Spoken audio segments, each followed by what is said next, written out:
crisis. Should Lehman Brothers have been saved?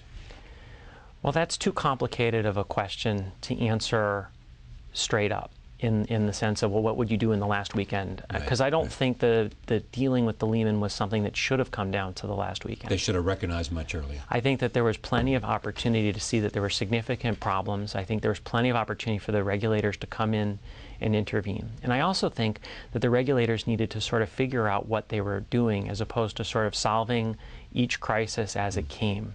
And so what we wound up with Lehman Brothers, in a sense, was almost the worst policy response, in that first it was perceived that it would be protected and bailed out when Bear Stearns was sort of saved. Then they allowed it to fail. When they allowed it to fail, it seemed like, all right, fine, so they're not going to have any of these government bailouts, and they're going to sort of fight the moral hazard that comes from that.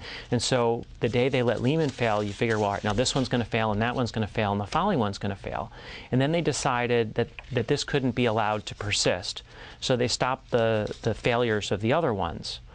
But the damage essentially had already been done. We wound up with a global economic recession as a result of Lehman failing or being allowed to fail.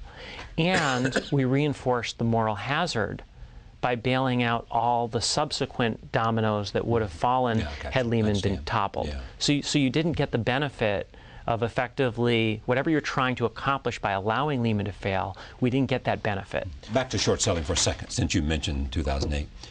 Do you see people abusing that short-selling process by using rumors in order to profit themselves? People say things in the market that they don't believe to be true, both in promoting stocks and rejecting stocks. This book is called Fooling Some of the People All of the Time, a long, short, and now completed story updated with a new epilogue. The epilogue is about?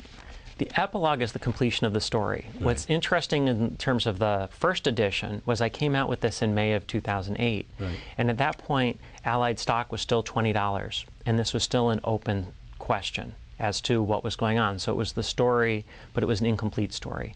And subsequent to that, we got a conclusion to both the Allied investment, to the government investigation. The government essentially went in and looked at all the stuff afterwards and concluded that the government had done a very bad job, the SEC in particular, and in terms of how they handled the situation. And the book also talks about Lehman Brothers in terms of the epilogue and how that essentially was a repeat of the Allied story, at least from my perspective, just on a much larger scale, but over a much shorter period of time. Should Lehman Brothers, if it had recognized its problems early enough, been able to put together a merger that would have saved it? Oh, Lehman would have. Yes. The answer to that is yes. There's a joke that I tell in the epilogue. It's about a guy who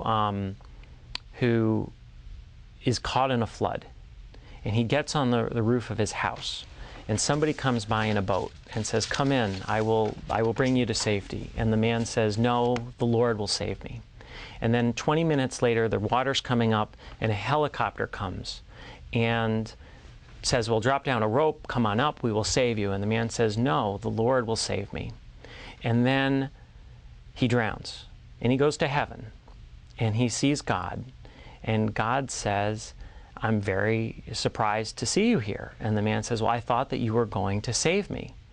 And God says, "Well, I sent you a boat and a helicopter. What did you want?" It's a great story. And I think it's really the same You as got to true with recognize Lehman God. Brothers.